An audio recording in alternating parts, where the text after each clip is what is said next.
A piques de rematar o mes de marzo, as infeccións respiratorias elevan ata o 96% a ocupación das camas da área sanitaria de Pontevedra e o Salnés. Son casos principalmente de gripe A. No hubo ese pico que esperábamos de gripe, que siempre se nos anuncia. Lo hemos sostenido con menos impacto, pero durante mucho más tiempo. Y a día de hoy, insisto, todavía tenemos mucha gripe A, cosa que es anormal en esta época. De feito, nos últimos meses, a ocupación media das camas de hospitalización está a roldar o 80%. Flores sinalou tamén o incremento de pacientes con patoloxías crónicas que, ao presentar complicacións, requiren de ingresos máis prolongados. También estamos viendo que hay mucha más patología crónica que tienen complicaciones y que hace que tengan ingresos más prolongados y que gente que antes a lo mejor podía ser alta desde urgencias ahora necesita un ingreso y que los ingresos, insisto, en vez de durar 7 días pueden durar a veces el doble y eso hace que, bueno, lógicamente la ocupación por estancia media y por número de ingresos, aunque el número de ingresos no sea muy mayor, sí que llegamos al 100% de ocupación de la hospitalización, ¿no?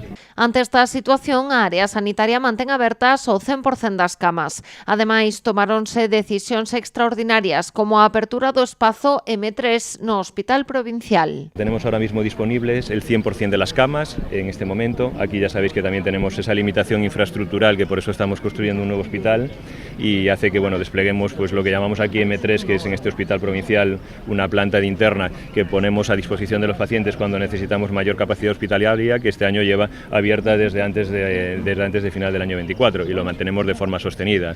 Y luego también, bueno, hemos abierto otras estancias, sobre todo que le permitan drenar al servicio de urgencias pacientes. Así as cousas, o xerente sinalou que non existe risco de colapso nos 3 hospitais da área sanitaria e asegurou que a alta ocupación non alterou a súa actividade normal.